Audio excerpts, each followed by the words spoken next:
Hey guys, it's Kathleen Ums here, and today I'm going to be talking about a topic that is very near and dear to my heart, and that is the representation of gay and lesbian characters in video games. Now, of course, this is really important to me because I'm a lesbian and I'm also a huge nerd and a gamer. I think the question of how a gay or lesbian character is represented in a game really comes down to how any minority character is represented in storytelling. The most important thing when developing a character is to make it clear that this character is not flat or one-dimensional, but that it has that he or she has many layers to their personality.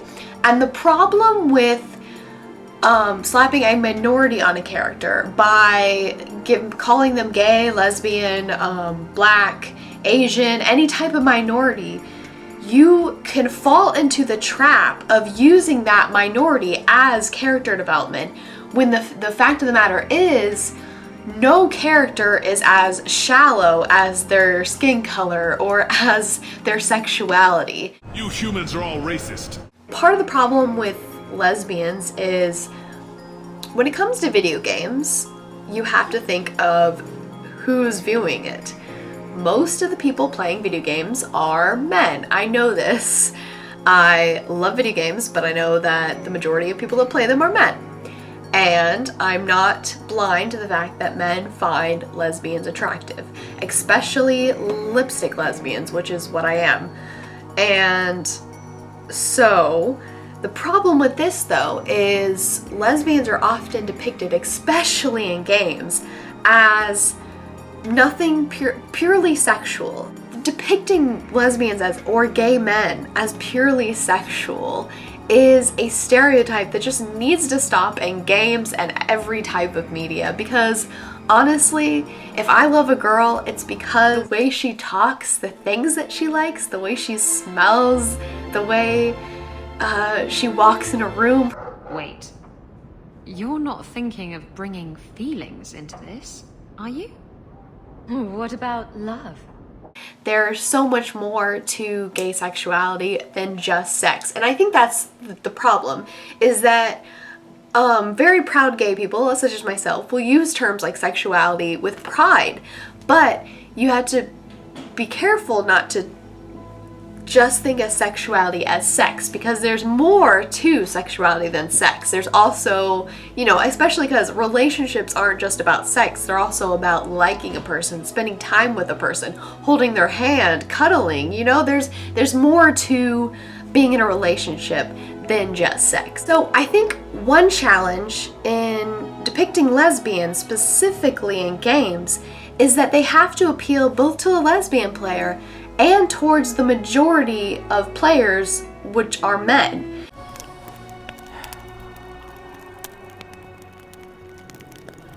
My favourite type of magic, lesbomancy. So how do you depict a lesbian character as sexy, that is very appealing to men, and as romantic, which is very appealing to the lesbian crowd? You mean so much to me. I love you, the Artisoni. I love you too.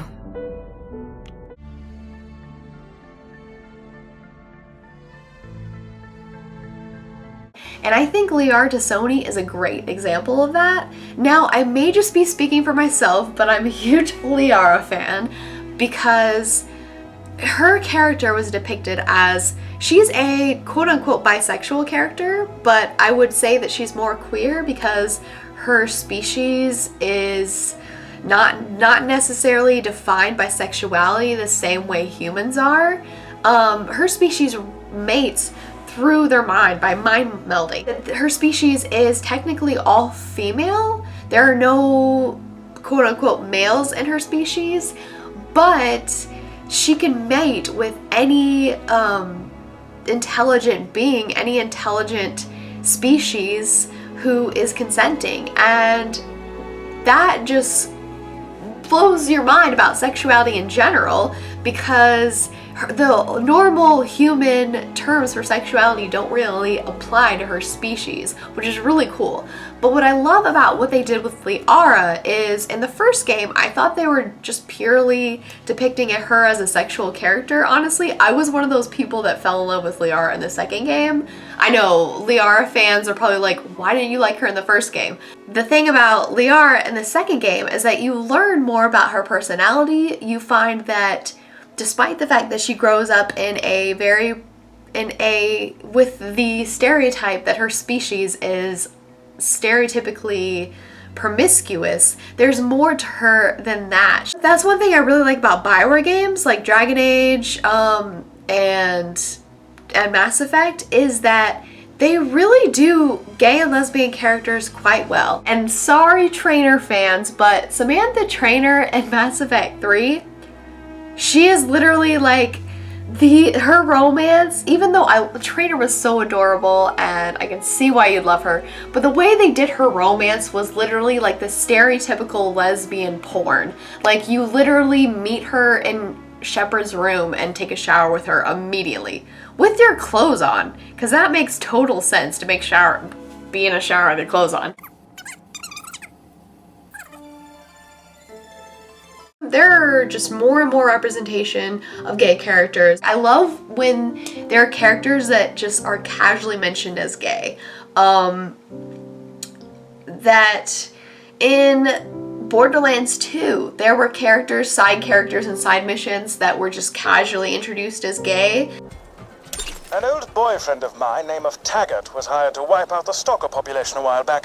He also, adorably, tried to write a book about his adventures in the Highlands. You find the chapters of his book, and I'll plagiarize the living daylights out of them for mine. Win, win, win, as they say. Nobody says that. I say it. That I guess on Pandora, it was legal for gay characters to get married or just accepted, which is really cool. Like, I like that it's just becoming a normal, acceptable thing, and it's not made such a big deal. Right now, I'm sure you're asking yourself, why hasn't some lucky man scooped this bachelor off his feet? Like I said, I'm boring.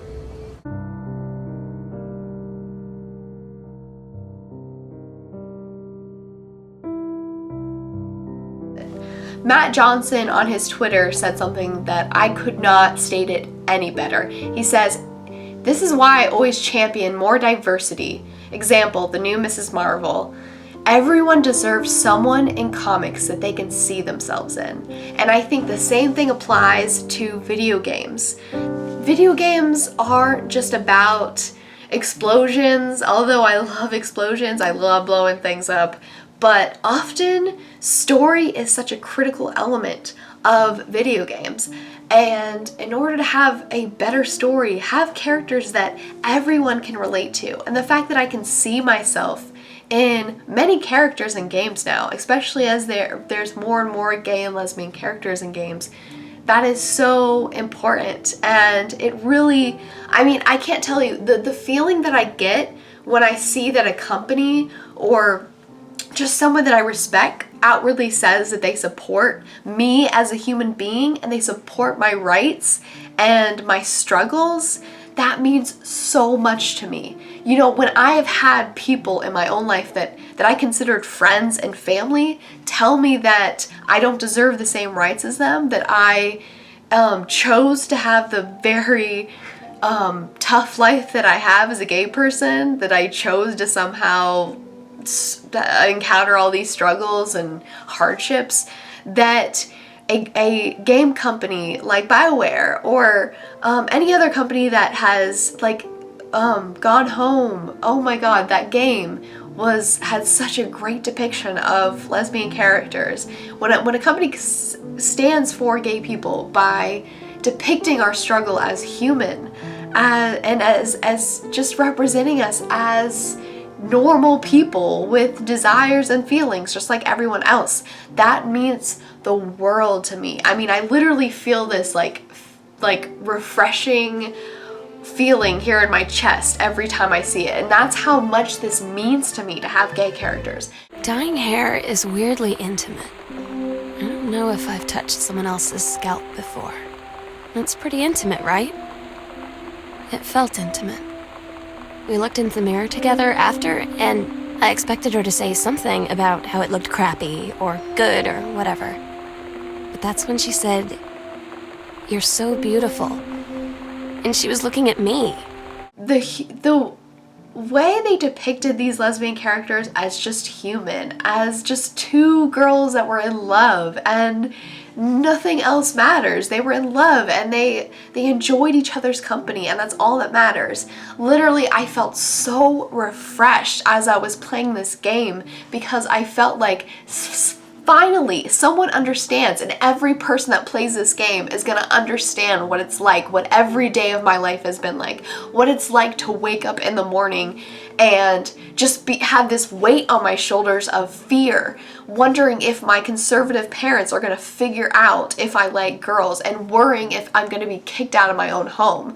That fear that I live with every day, and that and just the feeling that even though that's terrible, it is completely worth it, because someday I'm gonna find a girl that just makes me so happy that I won't give two shits what anyone says, because the way a woman make me feel is so much more powerful than the pain that anyone inflicts on me because of the way that I am, because who I am, accepting who I am is so important. And if any person can experience that because of a game, that is profoundly powerful. And yes, I think there should be more gay and lesbian characters in games. I think there should be more lead characters in games that are gay. And I feel like my faith in humanity is restored every time I see a gay or lesbian character represented right. But it is a hard thing to do, especially if you don't know many gay or lesbian characters. I would suggest any person, any straight person writing a gay character, to ask your gay friends about what they think about that character. Share your work, always share your work. So I would suggest you just to talk to more gay people, be very considerate. I know people ask me very personal questions on a regular basis, and I don't always want to answer those questions, especially because for some reason people always want to ask me very sexual questions, especially guys, and I just tell them that, you know, hey, there's this great thing called Google, and if you really want to know how lesbians have sex, you can Google it.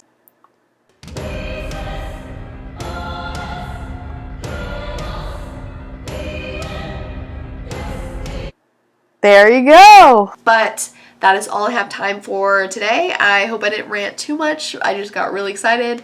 Thank you all so much for watching. Remember to subscribe and comment on this video, and I should go. I don't want mom and dad, anyone, to know. We'll see each other again someday. Don't be worried. I love you, Sam. It's locked. Okay. Let's look under the mat.